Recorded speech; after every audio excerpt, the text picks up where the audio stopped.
वासुदेवाय। ओम नमो भगवते वासुदेवाय। ओम नमो भगवते वासुदेवाय। नारायणं नमस्कृत्यं नरं चैव नरोत्तमं देवीं सरस्वतीं व्यासं ततो जयमुदीरये। नष्टप्रायेषु भद्रेषु नित्यं भागवत सेवया भगवती उत्तमश्लोके भवतद्भक्ति नष्टकी त्वयि। ॐ अज्ञानतिमिरान्धस्य ज्ञानाञ्जनशलाकया चक्षुरुन्मिलितं येन तस्मै श्रीगुरुवे नमः। वाञ्छकल्पतरुभ्यश्च कृपा सिन्धुभ्येव च पतितानां पावनेभ्यो वैष्णवेभ्यो नमो नमः। We are studying Canto 1, Chapter 15, text number 9. Bhagavatam का पहला स्कंद 14वां अध्याय और श्लोक संख्या 9। यस्मन्ना संपदो राज्यं दरा प्राणाकुलं प्रजा अशन सप्तना विच्छयो कश्चायत् अनुग्रहात्। यस्मन्ना संपदो राज्यं दरा प्राणाकुलं प्रजा अशन सप्तना विजयो लोकश्चायत् अनुग्रहात्। यस्मन्ना संपदो राज्यं दरा प्राणाकुलं प्रजा अशन सप्ना विजयो कश्चायत् अनुग्रहात्। आप पढ़िए, श्लोका पढ़िए। कौन पढ़ेगा? दीपिका माता जी आप पढ़ो। यस्मान्ना संपदो राज्यं दरा प्राणाकुलं प्रजा अश्न सम्पत्न विजयो लोकश्च यद् अनुग्रहात्। आस्था पढ़ो।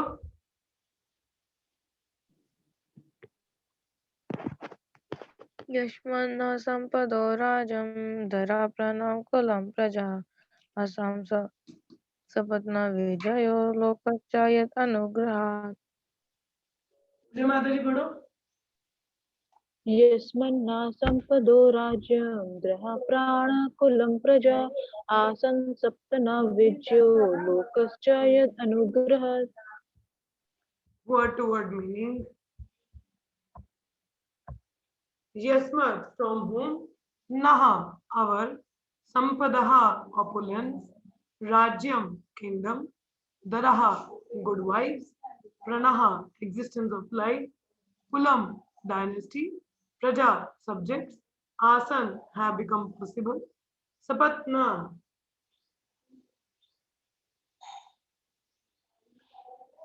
competitors, Vijaya, conquering, Lokaha, future accommodation in higher planets, Cha, and Yat, by whose, Anugrahat, by the mercy of. Translation and purport by Sri Prabhupada, Jai Prabhupada. From him only all are kingly opulence, good wives, lives, progeny, control over our subject, victory over our enemies, and future accommodation in higher planets have become possible. All this is due to his causeless mercy upon us. तो यहाँ पे चर्चा क्या चल रही है कि जिन्होंने नहीं कल अटेंड किया, मैं थोड़ा सा रिकैप कर दूं कि युधिष्ठिर महाराज अब अर्जुन जो थे वो भगवान से मिलने द्वारका जाते हैं। ठीक है, अभी कुरुक्षेत्र का सब कुछ हो चुका है, सारा युद्ध वगैरह हो गया, भगवान द्वारका में थे। तो अर्जुन भगवान से मिलने के लिए द्वारका जाते हैं अपने मित्रों और उनके साथ। अब वहां पे गए हुए उनको 7 महीने हो गए होते हैं तो वापस नहीं आते अभी हस्तिनापुर, जहाँ युधिष्ठिर महाराज अपने बाकी भाइयों के साथ में। और युधिष्ठिर महाराज को अपने राज्य में थोड़े से अपशगुन दिखने शुरू हो गए कि मतलब लोग लालची होने शुरू हो गए थे थोड़े से। अपने अपना जो कार्य है, जैसे ब्राह्मण है वो ब्राह्मण वाला काम नहीं कर रहा, क्षत्रिय वाला नहीं कर रहा, तो थोड़े ऐसे उनको दिखने लक्षण शुरू हुए। तो वो थोड़े चिंतित हो गए। तो उन्हें लगा कि कहीं नारद मुनि ने बताया था पहले कि भगवान जल्द ही यदु जो उनका कुल है वो भी खत्म हो जाएगा और भगवान भी यहाँ धरती से चले जाएंगे, क्योंकि सारा काम तो अब हो चुका है। एक्चुअली अर्जुन क्यों जाते हैं भगवान को मिलने के लिए द्वारका? ये पूछने के लिए कि अभी सारा युद्ध तो हो गया, धर्म स्थापन हो गया, अब आगे क्या करना। तो वो प्लान पूछने के लिए भगवान से मिलने गए होते हैं। तो यहाँ पीछे से युधिष्ठिर महाराज को ऐसे अपशगुन दिखने शुरू हो जाते हैं कि तो लोग लालची होने दिख गए, लोग अपने काम नहीं कर रहे हैं, जैसे ब्राह्मण वाला काम नहीं कर रहा। तो युधिष्ठिर महाराज को लगा कि कहीं नारद मुनि की बात सच तो नहीं होगी है, कहीं भगवान चले तो नहीं गए हैं, क्योंकि जहाँ भगवान है, देखिए जहाँ पे सूर्य में अंधेरा नहीं होता, तो मुझे लगा अगर भगवान धरती पे होते तो ऐसे अपशगुन नहीं दिखते। तो लगता है कि ये मुझे लग रहा है कि भगवान अपना पास टाइम खत्म करके जा चुके हैं, कि जिसकी वजह से ऐसे अपलेंस है, और अर्जुन की भी कोई खबर आई नहीं, तो वो चिंतित होते हैं। ठीक है, तो ऐसा डिस्कशन ये अभी चल रहा होता है, तो उसी के आगे अभी हम लोग पढ़ते हैं। ठीक है, तो यहाँ पे युधिष्ठिर महाराज कह रहे हैं कि भगवान की वजह से ही अच्छे से अच्छी पत्नियां, अच्छा ऑपुलेंस राज्य में रहता है। ठीक है, हमारा कंट्रोल रहता है लोगों पे, या दुश्मनों पे विजय हो पाती है, या जितने भी चीज फ्यूचर अकोमोडेशन हाई प्लेनेट, अगर हमारा ऊपर के लोगों में लोगों में कहीं अकोमोडेशन भी बनेगा कल को, तो भगवान की कृपा ही होगी, उनकी वजह से ही हो सकता है, ऐसा वो बता रहे हैं। तात्पर्य मैं जरा पढ़ दूं फिर समझाती हूँ। Material prosperity consists of a good wife, good home, sufficient land, good children, aristocratic family relations, victory over competitors and by pious work, attainment of accommodation in the higher celestial planets, for better facilities of material amenities. These facilities are earned not only by one's hard manual labor or by unfair means, but by the mercy of Supreme Lord. देखिए, आप अच्छा रहना, खाना पीना, अच्छी पत्नी होना, अच्छे आप हमारे पास धन दौलत होना, फिर आगे के लिए भी हमारे स्वर्ग में अच्छी जगह होना, तो ये सब सिर्फ हमारा, आप बोलो कि मेरी मेहनत है, ऐसा नहीं है। भगवान की जब तक कृपा ना हो, हम कुछ भी खुद से नहीं कमा सकते। ठीक है, जैसे कहते हैं ना कि भगवान की कृपा के बिना पत्ता भी नहीं हिलता। एक छोटी सी स्टोरी याद आ रही है मुझे, इससे रिलेटेड नहीं है, बट अब याद आ रही है तो देते हैं। एक बार एक व्यक्ति होता है, तो वो उसने ना व्रत रखना होता है निर्जल, कहता मैं निर्जल रखूंगा। तो सभी बोलते हैं देख ये तो भगवान की कृपा ही है कि हम रख पाते हैं, नहीं तो हम कैसे रख पाएंगे। कहता ना ना, भगवान की क्या कृपा है इसमें, हमारी दृढ़ता है, व्रत मैंने करना है, भगवान ने क्या करना है इसमें, है भूख मैं अपनी मारू, प्याज अपनी मैं मारू, भगवान क्या करेंगे। तो भक्त मन बोलते हैं नहीं नहीं, देखो भगवान की मर्जी के बिना पत्ता भी नहीं हिलता, तो माना करो कि भगवान की कृपा ही है अगर हम लोग सुबह नाम जप भी कर पाते हैं, उठ भी पा रहे हैं। जैसे महाविष्णु गोसाई महाराज कहते कहते सोना तो हमारे बस में है, मगर उठना भगवान ही जाने उठ भी पाएंगे कि नहीं। तो कहते कि नहीं नहीं, देखो भगवान के हिसाब से ही होता सारा, कहते ना। तो उसको था कि अब वो गांव में रहता था, तो कहता कि मैंने व्रत रखना है, और मुझे पता है ये सब तो अब सारे भक्त लोग हैं, तो कहीं मेरे साथ चालाकी करेंगे, तो बेहतर है मैं जंगल चला जाता हूँ, वहां पे मुझे वो डिस्टर्ब नहीं करेगा, आराम से बैठ के अपना निर्जल करूंगा। चला जाता हूँ, चला जाता है, तो पीछे से उसको क्या होता है, कुछ चोर भागते हुए दिखते हैं।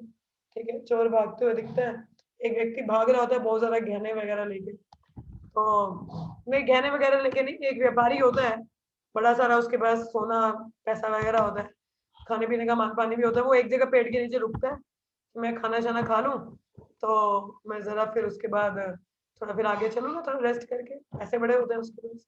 और ये जो व्यक्ति होता है, ये बोलता है ये खाने का तो देख के थोड़ा लालच ना आ जाए, मैं ना पेड़ पे चढ़ जाता हूँ, पेड़ पे चढ़ जाता हूँ, यहाँ आराम से बैठूंगा, कोई तंग नहीं करेगा, नहीं तो लोग तो आते जाते रहेंगे यहाँ।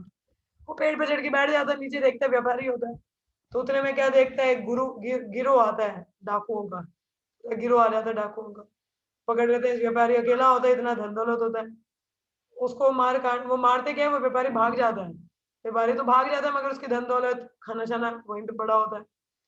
तो अब ये जो होते हैं, सुधार बोलते हैं यार पैसे वैसे तो बहुत है, ये खाना भी है, भूख भी लगी है, तो क्या करें, खाना शाना खाएं, तो वो खाने खा के आगे निकलते हैं। तो उनमें से एक बोला कि देखो हमें ऐसे नहीं खाना चाहिए, चेक कर लेना चाहिए। पता चला कि हमारा भी एक दूसरी ओपोनेंट पार्टी भी है हमारी, पता चला उन्होंने चालाकी की हुई हो, और ये अपना ही बंदा बिठाया हुआ हो, हाँ, तो ये खाने में कुछ जहर जूर मिलाया हुआ हो, तो चेक कर लेना चाहिए पहले। तो क्या होता है, अचानक से अब ये जो व्यक्ति होता है ऊपर, गर्मियों का दिन होता है, तो पसीना बड़ा आता है, तो अचानक से उसके ऊपर से थोड़ा वो पसीना टपक के तो किसी बंदे में गिरता है। तो बंदा बोलता है यार बारिश तो नहीं हो रही है, और जैसे ऊपर देखते हैं तो देखते हैं ये बंदा ऊपर बैठा होता है। कहते हैं ये तो लगता है इस आदमी की चालाकी है, ये दूसरी ओपोनेंट पार्टी का बंदा है, उतारो इसको नीचे। उसको नीचे उतारते हैं किसी तरीके से, तो वो बोलते हैं नहीं नहीं मुझे माफ कर दो, मैं तो शरीफ इंसान हूँ, मैं तो व्रत पालन कर रहा हूँ, ऐसा वैसा। डाकू लोग कहाँ मानते हैं, कहते हैं अच्छा ठीक है पहले ये खाना खा के देखो, पता चला इसमें जहर दूर ना हो। कहते नहीं मैं नहीं खाऊंगा, अब इसने निर्जल रखा, खाना कैसे खाएगा। बोला अगर तेरे को तू नॉर्मल इंसान है, तू डाकू नहीं है, तो खाना खाने में तेरे को क्या दिक्कत है, खा ले, हम तुझे छोड़ देंगे। तो कहता नहीं नहीं नहीं मैं खा ही नहीं सकता। तो उसको ताकि मैंने गांव वालों से शर्त लगा रखी कि मैं निर्जल रखूंगा, ऐसे भगवान ने कुछ। तो बोला नहीं तुझे खाना पड़ेगा। अब जबरदस्ती बेचारे को खाना पड़ता है। उसको छोड़ तो देते ही है क्योंकि उसका कुछ वैसा नुकसान नहीं होता। तो छोड़ देते हैं। तो जब वो आता है तो गांव वालों से मिलता है, तो फिर बताता है सबको कि देखो मान गया कि भगवान की कृपा के बिना तुम व्रत भी नहीं रख सकते। तो आप लगा लो कि अगर हमारे पास इतना बड़ा ऑपुलेंस कुछ आता है, धन संपत्ति आती है, कुछ आगे को अच्छा आता है, तो क्या वो भगवान की कृपा के बिना हो सकता है? कभी नहीं। उनकी मर्जी के बिना पत्ता भी नहीं हिलता। ऑब्वियसली कर्म हमारे हैं, मगर देने वाला तो ऊपर वाला ही है ना। तो उसके हिसाब से ठीक है, तो उनकी मर्जी के बिना कुछ नहीं होता। तो वैसे ही तो आगे है इसमें जैसे लिखा है, prosperity earned by one's personal endeavour also depend on the mercy of God. अब जैसे राधा प्रभु कहते कर्म करते चल, फल की इच्छा नहीं करनी चाहिए। मतलब मेहनत तो हम करते ही हैं, मगर फल आए ना आए वो तो हम पे नहीं निर्भर करता, भगवान की कृपा है। आप देखिए जॉब के लिए कितने लोग प्रिपेयर करते हैं, हार्ड वर्क तो सभी कर रहे हैं ना, मगर रिजल्ट हमारे हाथ में है क्या? किस्मत है, भगवान की कृपा होगी तो मिल जाएगी, नहीं है तो नहीं है, क्या कर सकते, हमारी किस्मत भी होती है। ठीक है, भगवान का कृपा रहता है। तो लिखा है, personal labour must be there in addition to Lord benediction, but without the Lord benediction no one is successful simply by personal labour. खुद की मेहनत के साथ भगवान की कृपा भी चाहिए, मगर आप बोलो कि अकेले मेरी कृपा मेरी मेहनत से हो जाएगा, तो ऐसा नहीं है। तो मॉडर्नाइज्ड मैन ऑफ कलयुग believes in personal Endeavour and deny the benediction of supreme Lord. और कलयुगी लोग ऐसे कहते हैं नहीं, सब मेरी किया है, मेरी मेहनत है, आप लोग क्या हो, भगवान कौन है, मैं नहीं जानता। ये कलयुगी बुद्धि है लोगों की। Even a great sannyasi of India delivers speeches in Chicago protesting the benediction of Supreme Lord. Even बड़े बड़े सन्यासी भी जो कलयुगी हैं आजकल, कलयुग वाले, वो भी बड़े बड़े शहरों में बाहर जाके स्पीच देते हैं और कहते हैं भगवान के बेनेडिक्शन कुछ नहीं होते। बट एज फार एज हमारे शास्त्र कंसर्न है, तो भागवतम के हर एक पेज में ऐसा लिखा है कि अल्टीमेट सैंक्शनिंग किसकी होती है? भगवान की। हमने 5 एंडेवर्स पढ़े, 5 प्रकार के एफर्ट्स पढ़े थे कार्य के लिए। क्या क्या था? बॉडी, सेंसेस, हाँ क्या पढ़ा था, याद है किसी को? बॉडी, सोल, सेंसेस, एंडेवर, आस्था बताओ। soul, super soul, endeavor, body, senses. क्या है? बॉडी, सोल, सेंसेस, एंडेवर और ultimate sanction by supreme soul. ये हमारा शरीर, आत्मा, फिर हमारा प्रयास और हमारी इंद्रियां, और बाद में अल्टीमेट सैंक्शनिंग किसकी होती है? भगवान की। तब एक कार्य संपन्न होता है, नहीं तो नहीं होता।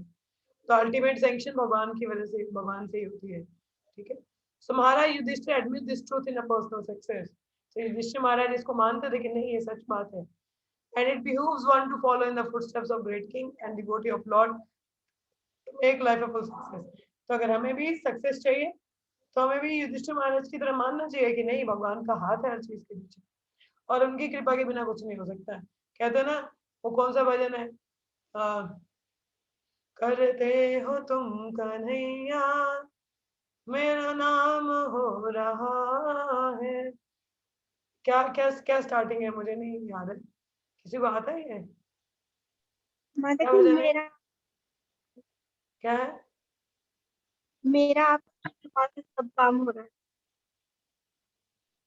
मुझे याद नहीं एग्जैक्ट लाइंस तो क्या है, बट ऐसे ही कहते ना, करते हो तुम कन्हैया मेरा नाम हो रहा है, मेरी डूबती हुई नैया को तुम, पता नहीं यार, मुझे याद नहीं मुझे।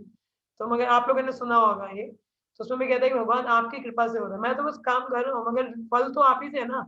सक्सेस होना, असफलता मिलना नहीं मिलना भगवान के हाथ में है, कर्म तो हमारे हाथ में है, मगर सक्सेस मिलना ना मिलना भगवान की कृपा है। हाँ, तो यहाँ लिखा है, if one could achieve success without the sanction of Lord, then no medical practitioner would fail to cure a patient. देखिए, अगर भगवान की कृपा ना हो तो डॉक्टर लोग भी बोल रहे कि मैंने बचाया, वो भी क्यों बोलते हैं कि आप तो देखो भगवान से दुआ करो। होता है ना, जब बड़ा सीरियस केस हो जाता है तो डॉक्टर भी क्या बोलता है, बोलता है भगवान ही बचा सकता, मगर काम तो ऑपरेशन तो वही करता है ना, मगर बोलता क्या है, भगवान से दुआ करो। मतलब कहीं ना कहीं उनको ही पता है कि भगवान की कृपा रहेगी तो ये व्यक्ति बच सकता है, मेरे प्रयासों से नहीं। मगर कई लोग तो कलियुगी डॉक्टर भी ऐसे होते नहीं, मैंने ऑपरेशन किया, मैंने बचाया, बट नहीं, भगवान की कृपा नहीं है तो आप कितने बड़े सर्जन क्यों ना, ऑपरेशन फेल हो जाएगा।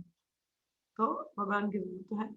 So despite the most advanced treatment of a suffering patient by the most up-to-date medical practitioner, there is death even in the most hopeless case.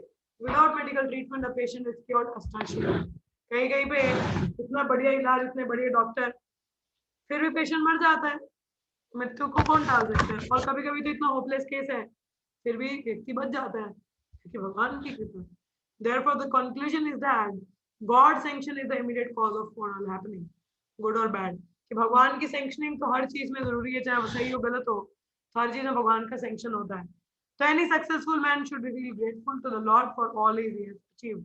तो कोई भी जो सफल व्यक्ति है उसको भगवान के प्रति कृतज्ञ होना चाहिए कि आप ही की कृपा है। मैं तो बस काम कर रहा हूँ, मगर कृपा तो अल्टीमेटली आप ही की है कि कुछ हो रहा है, नहीं तो मैं क्या ही कर सकता हूँ। ठीक है, तो ऐसा हमारा भी विचार होना चाहिए, चाहे गलत हो सही हो। देखिए, अगर बुरा भी हमारे जीवन में होता है ना, तो भगवान की सैंक्शनिंग ही है, तो उसमें भगवान के लिए कृतज्ञ रहना चाहिए कि शायद ये अच्छा भी मेरे लिए, ये बुरा भी मेरे लिए अच्छा है। हाँ, तो उस तरीके से ठीक है, आगे बढ़ते हैं।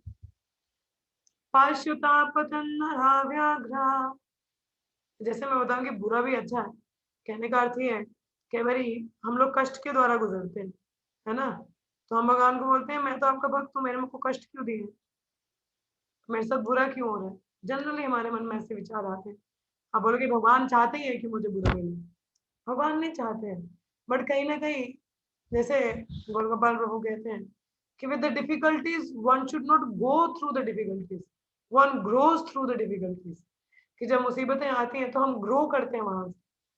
हाँ, जैसे कुम्हार है, जब मटके को पक्का बनाना होता है तो उसको पीट कूटता है थोड़ा सा, फिर आग आग में तपाता है, तो वो मटका पक्का बनता है। नहीं तो कच्ची मिट्टी का पानी कैसे टिकाएगा, वो नहीं टिका पाएगा ना, पानी पानी गिर जाएगा, कच्ची मिट्टी का कच्चा गड़ा होगा तो पका हुआ होगा, पकने के लिए उसको आग में तपना तो पड़ता है ना, तभी वो कोई चीज अंदर समा पाएगा। तो उसी प्रकार से भगवान भी कई बार हमें कष्ट वाली चीजों से निकालते हैं, सिचुएशन से निकालते हैं, मगर वो हमें पक्का करने के लिए कि हम दृढ़ हो सके कि चाहे कुछ भी हो भक्ति तो नहीं छोड़ेंगे, तो उसके लिए ठीक है। तो आगे इसमें लिखा है पाश्यतापतन्नराव्याघ्रा दिव्यन भौमं सदैहिकान् दरुणं समस्ततो दुरत् भयं न बुद्धि Mohanam. Just see, O man with a tiger's strength, how many miseries due to celestial influences, earthly reaction and bodily pains, all very dangerous in themselves, a foreboding danger in the near future but deluding our intelligence.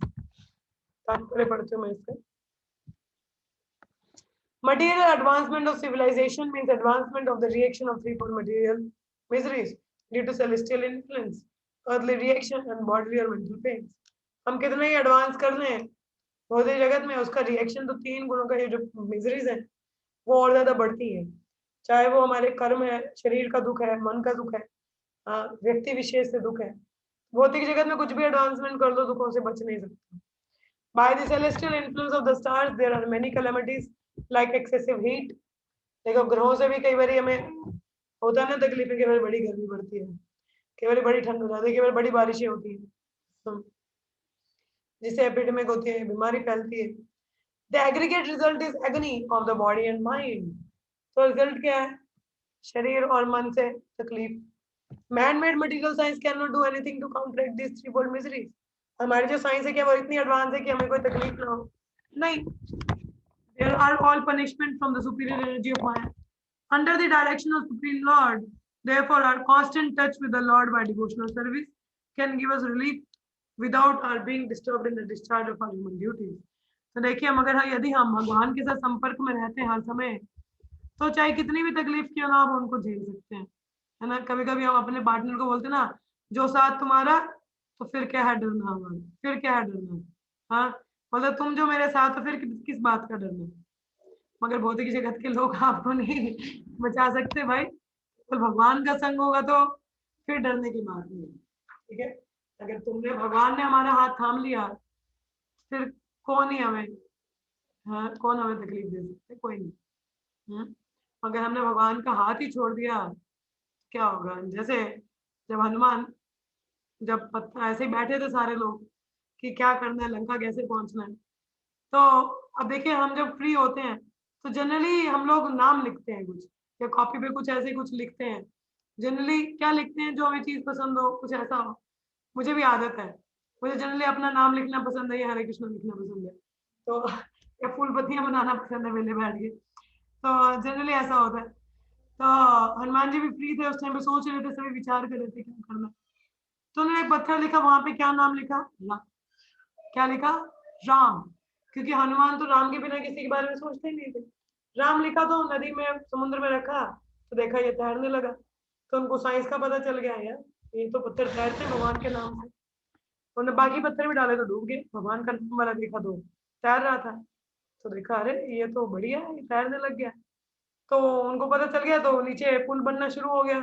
Ram ji का नाम लिख लिख के तो लोग पत्थर डाल के तो पुल बनाना शुरू कर दिया। राम जी ऊपर देख रहे थे नीचे सभी को, ये क्या कर रहे हैं। तो नीचे आया तो देखा इन्होंने मेरा नाम लिखा है, तो उसको डाल रहे हैं नदी में। तो भगवान ने मतलब भगवान देखा ये पत्थर फेंक रहे हैं नदी में, समुद्र में, तो ये तैर रहा। तो उन्होंने बोला कि मैं भी मदद करता हूँ। तो भगवान जी ने पत्थर उठाया, तो फेंक दिया नदी में, समुद्र में, वो डूब गया। हनुमान से पूछा, हनुमान ये क्या हुआ? तो हनुमान ने बोला, भगवान जिसको आपने ही छोड़ दिया तो वो तैर कैसे सकता। क्या बड़ी बात बोली उन्होंने, जिसको आपने ही छोड़ दिया वो तैर कैसे सकता है। तो उसी प्रकार से अगर भगवान का संग नहीं है तो हम भौतिक जगत में जी कैसे सकते हैं, नहीं प्रसन्न रह सकते, नहीं मुसीबतों में निपट सकते हम लोग। भौतिक जगत के कलमश खा जाएंगे हम लोग। तकलीफें बहुत है भौतिक जगत में, आप बोलो कि नहीं है, बहुत है। जैसे कल मैं लीलामृता पढ़ रही थी, तो एक व्यक्ति प्रभुपाद से आर्ग्यूमेंट करता है, कहता है नहीं नहीं कोई सफरिंग नहीं है। प्रभुपाद ने बोला कि तुम्हें बीमारी होती कि नहीं होती, कहता नहीं मुझे, कहते तुम बीमार पड़ते कि नहीं पड़ते, कहते पड़ता हूँ, कभी कभार आता है। तो वो कहते अच्छा, कहते बुढ़ापा आएगा नहीं आएगा, कहता वो तो समय का प्रोसीजर आएगा। तो बोला मरोगे कि नहीं मरोगे, बोला हाँ वो भी मरोगे। तो कहते सफरिंग नहीं है। प्रभुपाद ने बोला तुम चाहते हो मरना, कहते नहीं। तुम चाहते हो बूढ़ा होना, नहीं। तुम चाहते हो बीमार होना, नहीं। मगर हो रहे हो ना, प्रकृति के नियम तुम पे फोर्स हो रहे हैं कि नहीं हो रहे, हाँ। तो मुश्किलें है कि नहीं है, हाँ। क्या दूसरे व्यक्ति से तुम तकलीफ नहीं आती, आती है। फिर भौतिक जगत है, तकलीफ तो रहेगी। तो मगर भगवान का संग रहेगा तो ये तकलीफें मिनिमाइज हो जाती है, ठीक है, हमें क्षमता आ जाती है उनसे गुजर निकल निपटने की। तो इसलिए कांस्टेंट टच होना चाहिए। So therefore a constant touch with the Lord by devotional service. और किस प्रकार से भगवान का संग होना चाहिए, सेवा से। फिर हम लोग ये जितनी भी डिस्टर्बेंस है उससे क्या है, हमें परेशानी नहीं होती। The asuras, however, who do not believe in the existence of God, make their own plans to counteract all these threefold miseries. So they meet with failures every time. मगर जो आसुरिक प्रवृत्ति के लोग हैं, वो तो मानते ही नहीं कि भगवान है भी है, और अपने हिसाब से बोलते हैं हम तो भी सब कुछ कर सकते हैं। बड़ा सुख है जी, बड़ा सा घर है, बंगला है समुद्र के किनारे घर है, ठंडी ठंडी मंद मंद हवा चल रही है, अच्छे बच्चे बच्चे हमारे घर में, खाने को बढ़िया है, पहनने को बढ़िया है, बड़ी बड़ी गाड़ी है। बट क्या वो सुख देगा, नहीं। बीमारी जब हो गई तो कहाँ जाओगे। तो भगवद गीता 7वें अध्याय के 14वें श्लोक में बताती है, stated the reaction of material energy is never to be conquered. कि प्रकृति के नियमों के अनुसार जो रिएक्शन हमें कर्म जो भोगना है कभी भी खत्म नहीं होता है, because of the binding effect of three modes. क्योंकि ये तीन जो गुण है वो बांध के रखते हैं जीवात्मा को। They can simply be overcome by one who surrender fully in devotion under the lotus feet of the Lord. मगर कौन उनसे परे हट सकता है, वो व्यक्ति जो भगवान को भक्ति में पूर्णता शरणागत कर जाए, वो व्यक्ति क्या है, इन प्रकृति के गुणों के प्रभाव से निकल सकता है। और ये जो कलमश है भौतिक जगत की जो दुख तकलीफ है, इनसे बच सकता है, नहीं तो दिक्कत है, दिक्कत की बात है यहाँ पे। हाँ, भक्ति सिद्धांत ठाकुर जी कहते हैं कि ये जो भौतिक जगत है ये अच्छे मनुष्य के लिए नहीं है। This is not a fit place for a gentleman. जो एक जेंटल व्यक्ति है वो इस भौतिक जगत में रहना उसके लिए नहीं है। वो समझ जाता है, वो क्या आगे की सोचता है कि कैसे मैं भगवत धाम जा सकूं, कैसे मैं इस टेम्परेरी दुनिया से निकल सकूं। हर कोई परमानेंट सुख चाहता है, मगर भौतिक जगत खुद ही टेम्परेरी है। तो यहाँ पे परमानेंट सुख कैसे मिलेगा? नहीं मिल सकता। ठीक है, तो परमानेंट चाहिए तो परमानेंट जगह जाना पड़ेगा, और वो परमानेंट जगह भगवान का धाम है, और उसके लिए भक्ति करना जरूरी है, भगवान में विश्वास होना जरूरी है, भक्तों का संग जरूरी है। ठीक है, तो आज यहीं पे विराम लेते हैं। तो ये कृतज्ञता होनी चाहिए कि जो भी हो रहा है मेरे जीवन में भगवान के सैंक्शनिंग में, अच्छा या बुरा, भगवान की सेवा नहीं छोड़नी है। ठीक है, तो will stop here, we have some time, 8 minute है हमारे पास। तो आप में से किसी का कोई प्रश्न हो या कोई कुछ कहना चाहे या ऐड ऑन करना चाहे, शेयर करना चाहे, यस। हरे कृष्ण। माता जी, इसीलिए तो शिला प्रभुपाद कहते हैं ना, मटेरियल वर्ल्ड का पब्लिक टॉयलेट की तरह। यस, मटेरियल हाँ, वर्ल्ड है तो दिक्कत तो रहेगी, है ना? चीज बताइए। यस, और कोई प्रश्न है किसी का, कुछ बताना चाहे तो? यस, आस्था कुछ बोलना है आपको और? नो माता जी।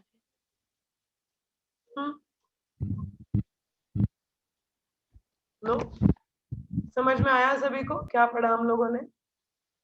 तो प्लीज इसको अपने जीवन में भी उतारिए और भगवान के प्रति कृतज्ञता रखिए, उनकी सेवा कभी मत छोड़िए।